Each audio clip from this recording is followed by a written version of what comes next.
Greetings, welcome to this introductory video to the interface of GTS NX. We'll cover some basics as well as how to activate your license and start a new project, and how to navigate the initial aspect of either importing geometries or defining materials, all the basic little steps on a very simple example for the first time users of this software.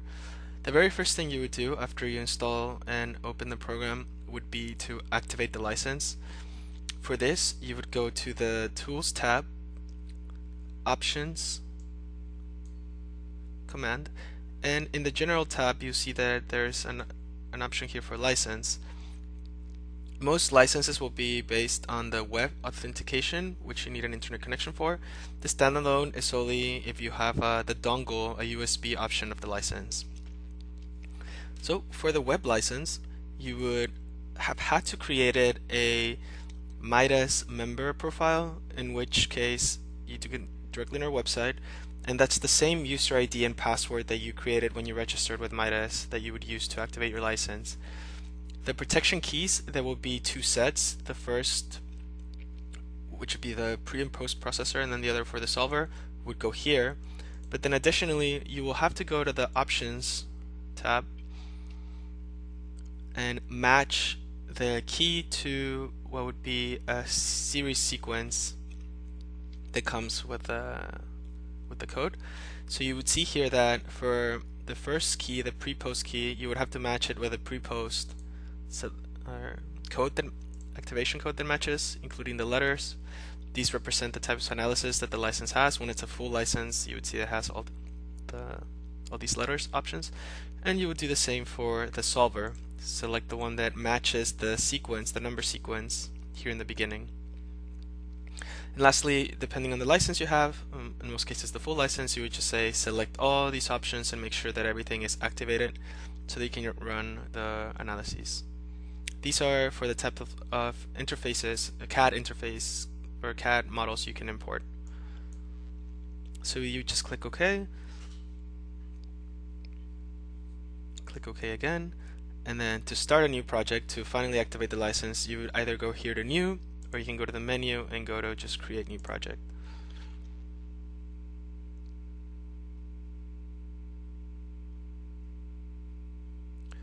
So if you reach this window, you have then successfully activated the GTS NX license. You will notice immediately that the program will prompt you to select the analysis settings. You can either choose from 3D, 2D, or axisymmetric. Select the unit system you want to work with. And here also direction of gravity, if you have a preference for the Y direction in the global coordinate system, or the C, which is typical for 3D. In 2D, it's automatically switched to the Y. Once you've successfully started a project, you will see that we have all our commands organized in a series of tabs that follow a logical sequence of a project. So the first tab is the geometry tab, which has to do everything with almost like AutoCAD drawing. If you were to draw your project from scratch, this is where you would find some commands for drawing in points or lines. This would be for including 3D geometries, and some other advanced features for creating bedding planes, and then modifying the geometries like Boolean operations, such as fusing geometries or cutting one geometry or embedding geometries. You'll notice that these commands have a certain designation. When the arrow is red, it's waiting for you to select something. When there's a question mark, it means it's not being currently selecting for that option. So you see it switches back and forth depending on which one we select. We do have a option also in most cases, this little tree. What it means is that it shows you what the command is supposed to be doing. So you have other commands like extruding, very similar to AutoCAD, sweeping for tunnels, moving, making copies, scaling, and then some other additional commands for creating topography from DXF files, as well as checking for 3D geometries, making sure that the contact exists between them, what we call check duplicates. Within the same sequence of commands, we would then see there's a mesh tab where you would define your materials and your properties. You would then be able to control the size of the mesh, generate mesh based on whatever property you assign the material to.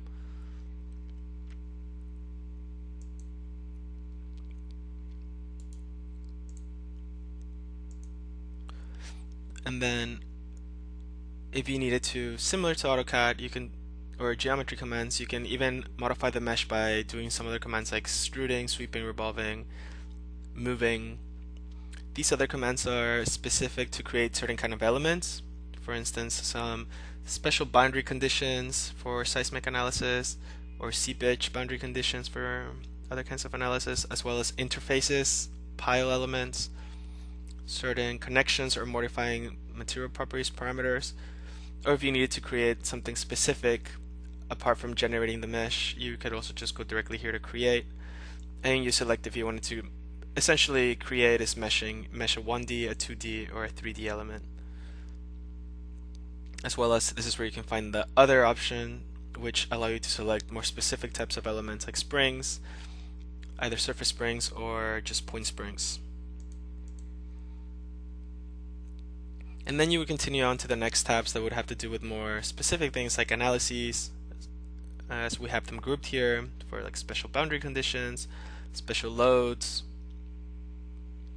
some specific what we call wizards, which are tabs or windows that allow you to do specific commands in an automated way. For instance, like the tunnel wizard would allow you to create a straight tunnel strictly based on these 4 tabs, such as the materials, the general geometry, excavation sequence, and then the terrain. We also have a soil test wizard, which allows you to run different kinds of soil test methods for materials that we have in our database or that you might have created on your own. We have other boundary conditions specific for seepage and consolidation analysis, as well as some loads. And then the last one would be the dynamic analysis, where you have specific loads, speed, time, history, response spectrum, or dynamic load like a moving vehicle. And then lastly, you would go to create an analysis case, selecting from the drop-down menu. These are the types of analysis that the program can handle, including construction stage. And then you would just run the analysis to enter what would be the post processor, which is this log here, which is at the moment deactivated because their analysis has not been run. And the results tab, where you can extract results, but in the pre-post, which is this open log, the pre-mode, these commands are not activated yet. Additionally, we have the work tree, which you can modify in dimensions to match your needs. This tree will keep track of everything you've been working or created up to the point, including materials, geometries, and mesh sets. This would be under the model tab. The analysis tab would have the history of what you've created for boundary conditions, loads, be it static or dynamic, stages for construction or analysis case. And the last tab, which is again locked at the moment because it's in the post mode, or it would be only for the post mode, would keep your results organized. This property window allows you to have more information about any kind of things you've selected from the top of the work tree. We also have this tabs option that allows you to see some windows that might be missing. For instance, activating here the output window opens this up, and this output window communicates with us in terms of applying commands, or when we're running the analysis, we can see the progress. Down here we have the units that can be modified at any point, even after the analysis. And then what we would have here would be some basic commands for either views, isometric, front, top, down.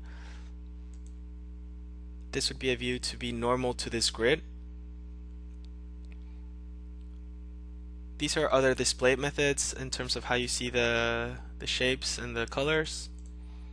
And if you wanted to change the color by type, either material or set, This would be more of a 3D perspective use. This grid in particular for getting started is very important if you're gonna work the geometry from scratch. You do have the option to just directly import CAD files, DXF files, or DWG files. And the CAD files include even for some sort of solids or surfaces. We see here all the options you have. However, if you were to start from scratch, you would then be basing yourself on drawing in this 3D space directly on this 2D grid. This is the work plane, which here in the work tree can be expanded to modify in which direction the plane is facing. The work plane can also be moved with this command and can be deactivated or activated with this command. These are the views for the axis planes and datums. They can also be turned on or off. And these are the global coordinate system and local coordinate system. The grid can also be redefined in space. Right now each line is 20 meters apart. We can make this much shorter as far as spacing, and this would be the dimensions of how many of these segments we have in the grid itself. So right now there's only 20. So for instance, if here now I want it to be more densely packed, but I want to keep more or less a big space area that it covers, I can change it there. And the grid basically allows us to draw on what would be considered hard to the only coordinate system in 3D.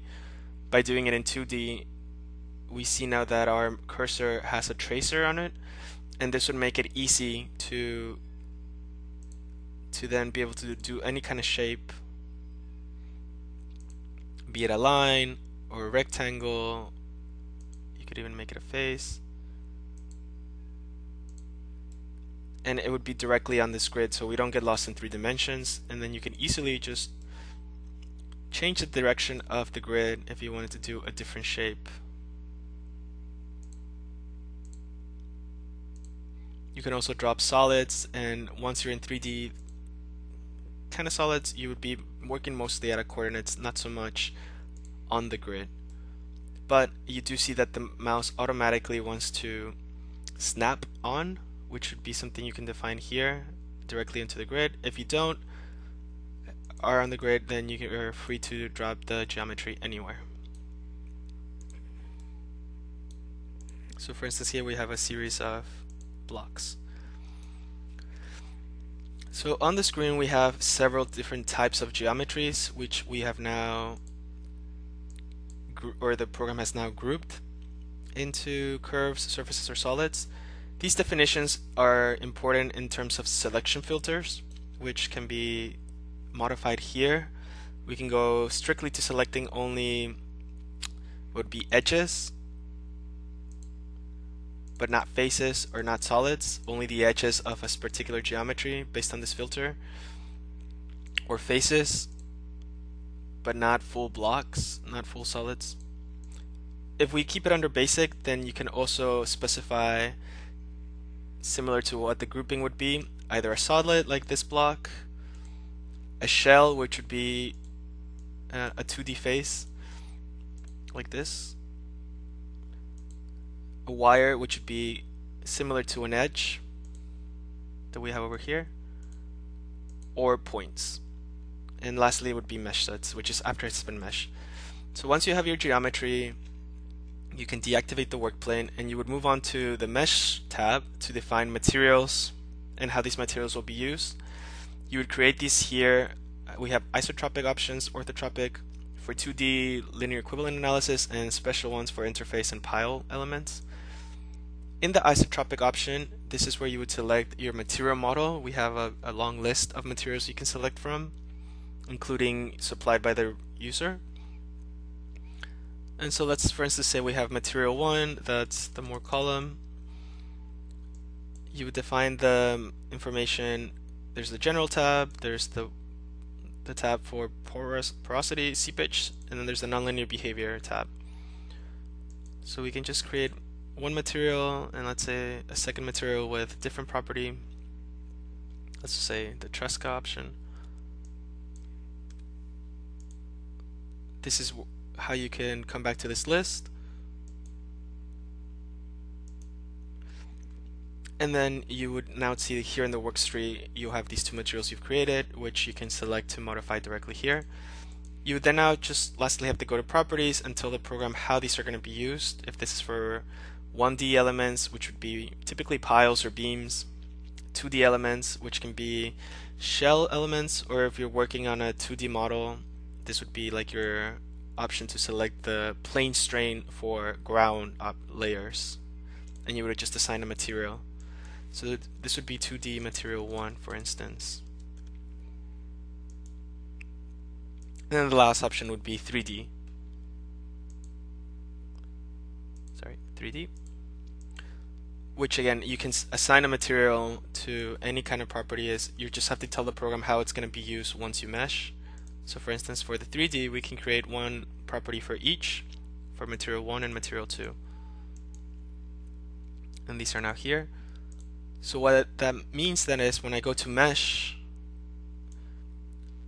I have to select a material or a property that I'm going to be assigning, and hence it has to match what I want to do. So for instance, I can assign this 2D mesh property to this 2D face, and just mesh right away and give it a certain size. And similarly for 3D, we created two materials or two properties for the different materials, so then I can assign the corresponding one to each. Here would be the element size. This is if we have the tetra element, or it would be more of a hybrid that's kind of like a cube shape. And this would allow us to control additional parameters, including higher order element. So this would just be material 1. And these two can be material 2s. I am meshing intentionally these elements that are overlapping in each other to show what an incorrect connection looks like. As we see here, these elements are basically inside one another, but they don't match. Another quick inspection would be to turn on the node number here, and we would expect the elements to be shared at the boundaries, but they're clearly not. None of the elements match up. In some cases, the numbers just overlap, including the colors. So this would be a problem of mesh connection, which we can verify directly here in our tools. Check mesh quality, and we can ask it to show us the free faces. And so we can see inside some of these meshes that there's clearly other elements, and hence this is, since we're only supposed to see the free faces, this is an incorrect connection. So we can undo this, or we can directly select from the worksheet and just delete a mesh set by pressing delete on our keyboard. And to correct this, I will reactivate the solids and verify first that the program recognizes that they are in contact. So this is the command check duplicate, and we see that nothing has lit up, no faces have been turned on. Usually we see an orange, so we know there's a problem with the connection in the geometry level. We can easily correct this here in AutoConnect, selecting the Boolean method. And now if I go back, we can see now these geometries, depending on what it is that you want to do. In this case, they've just been, one has been cut from the other, but you do have the option in Boolean operations to select the sequence of what's supposed to be cut together and what's supposed to be embedded into one another. But now if we check the duplicates, we see that the program recognizes contact between these faces, and it has basically kept this as full and cut out the other two from each other. So that now if we go back to meshing,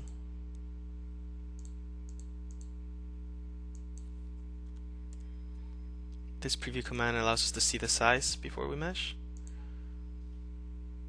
We see now that there's no overlap. The nodes are actually now shared at the boundaries. So these are the very handy features that we have to check the connection of geometries as well as the elements. After the fact, if we go back, now we don't see the box inside of each other, we see only the outside faces. From here, as I mentioned, you would then go on to apply boundary conditions. We can even do this automatically. The program recognizes the correct directions. You could apply loads, including gravity, self-weight, which now in the Analysis tab have been saved here. And then the last thing would be to create an analysis case. Let's say linear static or nonlinear static. And you can drag and drop sets that you want to consider. So for instance, here we want to turn everything on except for the 2D set that doesn't really correspond. You can control a few things here, like in C2 analysis, K-not condition and such, or water level if you wanted to define it. This is based on the global coordinate system. And once you created the analysis case, then you can run it. You would have to save it.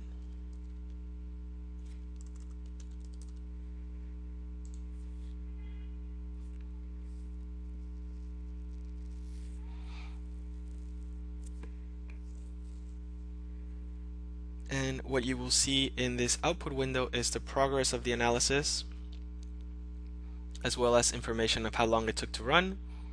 You see now that this has gone into the post mode, it's turned on. So now if I go to Results tab, I see here my results, and they're grouped in the sequence, like general directions and such. So now we can see here the results. And if I go to the Results tab too, now this has been turned on, I can use different things like probing to get specific commands, ask for a max or a min. We can get diagrams, we can ask for actual deformation. We have here a legend that we can use, even things like change the colors, auto range, as well as extract commands into table format. So we wanted to get, let's say, displacement, vertical or total displacements from a set of different nodes. You can get a table out of that. This is more handy for construction stage analysis, but this is how you can get some table results for a specific node.